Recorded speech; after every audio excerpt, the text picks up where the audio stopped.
Okay, we're going to do the check your understanding on page 299. We're going to talk about simulations, okay? So let's refer to the golden ticket parking lottery example. Okay, so on a couple previous pages, come over here. This school had 95 students who had permission to park on campus, so each month they randomly selected 2 winners to get a reserved parking spot next to the school's main entrance. And last year, the 2 kids, hold on, what's it say? They're 20 students, whatever. Okay, so we did, what's the probability that the fair lottery would result in 2 winners from the AP statistics class? Because there were only, 28 students from the AP statistics class? Okay, well this one, come back here. Now it says, at the following month's school assembly, the 2 lucky winners were once again members of the AP statistics class. So for 2 months in a row, both people that won parking tickets were in this AP stats class. So this raised suspicions about how the lottery is being conducted. So how would you modify the simulation in the example to estimate the probability of getting 2 winners from the AP statistics class in back-to-back months by chance? Okay, well, you're still, here, come down here. We're still gonna use our same numbering system. So the AP students will still be 0, 1 to 28, and then the rest of the students will be 29 to 95, because there were only 95 kids that could park. So we're going to ignore, let's see, 96 to 99 and 0, 0, okay? So in order to figure out if we have 2 months where both, all 4 winners, 2 winners each month, were AP Stat students, we basically have to go through the random digit table and look at 4 sets of 2 digits. So basically 2, 4, 6, 8 numbers at a time, and see where they fall in this range to see if we get all 4 within the 1 to 28 range, okay? So I went ahead and did that already. Where is it? Okay. Here, zoom out just a little bit, just so you get this whole thing. I copied down the first 2 lines of the random digit table for line 101, okay? And then I went through and marked. So this is the first month, 2 AP students, okay? Second month, not 2 AP students, so this was not a success. The third month, there was 1 AP student. The 4th month, not at all, okay? So here's another set of 2 months. So I went through and did 2-month chunks. Now some of them, these are the ones I had to ignore that were greater than, 95?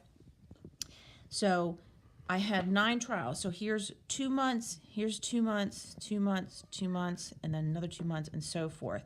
So out of my 9 trials, I only did 9 sets of 2 months trials. That's like 18 months.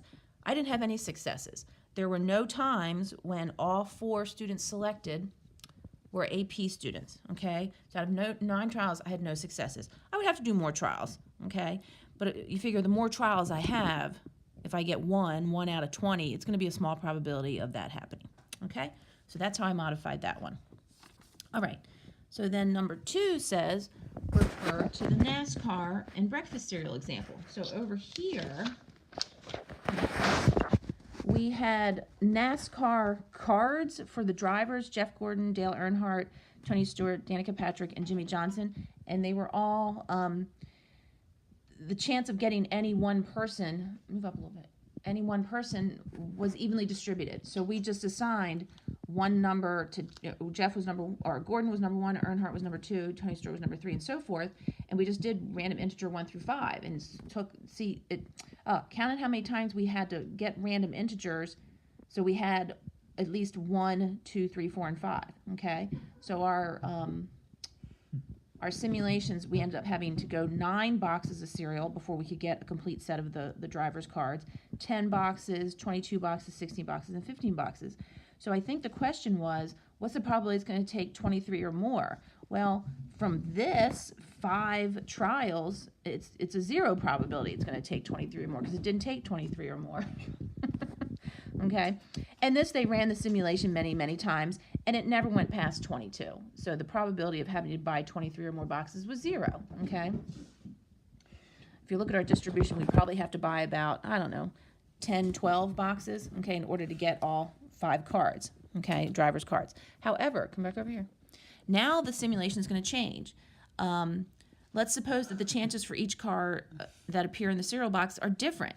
There's only a 10% chance you're going to get Jeff Gordon, a 30% chance you're going to get Dale Earnhardt, 20% Tony Stewart, and so forth. So now they're not evenly distributed. So how are we going to modify our simulation? Well, first thing we have to do is reassign our numbers, because we can't just do 1, 2, 3, 4, and 5. So, of course, all the percentages have to add up to be 100. So Jeff Gordon's got 10%, so we're going to use 1 to 10, which is going to be Gordon. Let's see, 11 to 40. Are you seeing what I'm writing? Mm-hmm. Earnhardt. Am I spelling Earnhardt right? Let's see, 41 to 60 is Stewart. And then we've got 61 to 85, which is Patrick. And then the rest, 86 to 100 is Jimmy Johnson. Okay, so that represents the 10% of cards that are Jeff Gordon, the 30% of cards that are Dale Earnhardt, the 20% of cards that are Tony Stewart, and so forth. Okay, so this example used the calculator. So I'm going to use the calculator too. So I'm just going to random int from 1 to 100, and I'm going to just run them one at a time until I get at least one number from each group. Okay, now I did 4 trials. Here, get this. Just look at one trial at a time. So I went ahead and ran random int 1, 100. Can you see? In my calculator, and I got a 50. So 50 was Stewart. Then I got a 10. Well, that's Jeff Gordon. Then I got a 41. That's another Stewart, so I can't count him again. Then I got a 65. So I got the first 4 pretty quick, but it took me a while to get the last one, Jimmy Johnson. So it would have taken me 18 boxes of cereal to get the complete set. Okay. Then I did it again. Again, I got the first 2 pretty quick, 3, 4, and it took me a while to get the 5th one, so another 18 boxes. My 3rd trial, it only took me 13 boxes. And then my 4th trial, it took me a while. It took me 34 boxes. Okay, so I only did 4 trials. So only one of my trials exceeded the 23 boxes. So according to my simulation of 4 trials, there's about a 25% chance I'm going to have to buy more than 23 boxes to get a complete set of these race card driver's cards. Okay, so that's how we do a simulation, and that's how we modify it. It's a lot easier on the calculator because I don't have to ignore anything greater than a certain number, and anyway, it just goes a lot faster. Okay, see you next time. Bye, kitty.